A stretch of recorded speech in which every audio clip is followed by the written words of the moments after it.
మెట్లపై నీళ్లున్నాయి, జారుతారేమో జాగ్రత్తగా వెళ్ళండి అని ఇంట్లో చెప్పారు. నేను మెట్లపై నెమ్మదిగానే వెళ్తున్నాను, జారిపోయాను. అంటే నా సబ్కాన్షియస్ మైండ్లోని, అంటే నా సుప్త చేతన మనస్సు తెరపై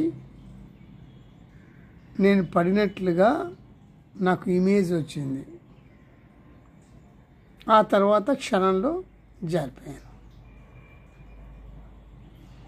అంటే జాగ్రత్త చెప్పడం అనేది చెప్పారు, కానీ దాని వెనుక అది సబ్కాన్షియస్ మైండ్లో దాని వెనుక అర్థం, దాని వెనుక భావం అనేది రిజిస్టర్ అవటం వల్ల అలా జారిపోయాను. ఇది మీరు పట్టుకోవాలి. దెబ్బ తగిలింది, చెయ్యి చెక్కుపోయింది, అందరూ వచ్చేసి దానికి ఏదో వేస్తున్నారు, టీటీ చేయించుకోవాలి అది ఇది అంటున్నారు. అంటే ఇదంతా పాత జ్ఞాపకాలు ఇమేజెస్తో చూస్తున్నారు.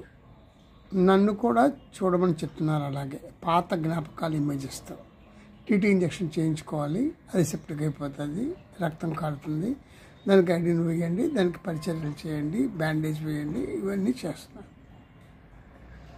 ఇక్కడ నేను చెప్పేది ఏంటంటే వీటన్నిటినీ నేను చూస్తున్నాను, విట్నెస్గా, సాక్షిగా చూస్తున్నాను. అంతే. నాకు నొప్పి వేస్తుంది, ఆ నొప్పి, బాధ, ఆ మంటగా ఉంటుంది కదా, అది దేనికి? నా ఆత్మక, నా శరీరానిక? నా ఆత్మకి సఫరింగ్ ఉంటుందా?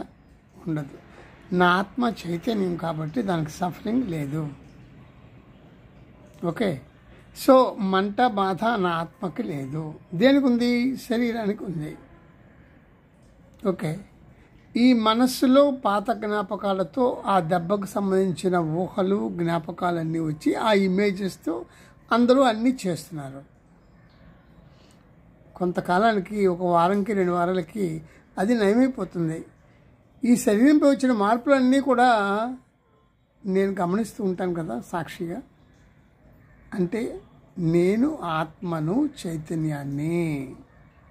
ఈ శరీరము, మనస్సు, మారుతున్న విషయాలు, మానిపోయిన గాయాలు, ఇవన్నీ చరంగా, అంటే ఎప్పుడు కదలాడుతూ మారుతూ ఉంటాయి. వీటన్నిటిని నేను గమనిస్తున్న ఒక విట్నెస్ని.